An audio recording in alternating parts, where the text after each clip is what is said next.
நாம இன்பம் வரும்போது என்ன ஆயிரும் தெரியுங்களா? இன்பமே ஆயிடும். துன்பம் வரும்போது துன்பமே ஆயிடும். இதாங்க நம்ம நிலைமை. இன்பம் வரும்போது இன்பப்படாம நிற்போமா? துன்பம் வரும்போது துன்பப்படாம நிற்போமா? நிக்க மாட்டோமே. இன்பம் வந்துச்சுன்னா தலகால் தெரியாம நிற்போம். துன்பம் வந்துச்சுன்னா இருக்கிற இடம் தெரியாம இருக்கும். எங்க அவர் இருக்கிறாரா? இங்கதாங்க இருக்கிற. ஏயா கொஞ்சம் ஏங்க போகிறீங்க அப்படி ஒரு ஓரமா உட்காந்துருப்போம். ஒருவேளை நல்லா இருந்துன்னா அடுத்தவன நிம்மதியா இருக்க கூட மாட்டோம்ல. ஓ, நான் ஒரு ஆள் இருக்கிறேன்ல. அப்ப இன்பம் எனக்கு வருகிற பொழுது தலகால் தெரியாம நிக்கிறேன். அவ சுகத்தை நுகருகிற பொழுது சுகமே ஆகி விடுகிறேன்.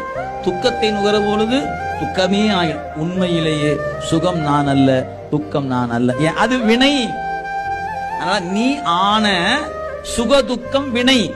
நீ ஆன, நீ அல்ல. நீ சுகம் அல்ல, நீ துக்கம் அல்ல, நீ ஆன. அப்ப நீ என்பது சுகம் அல்ல, நீ என்பது துக்கம் அல்ல. அப்ப சுகமும் துக்கமும் அதற்கு பெயர் வினை என்று பெயர்.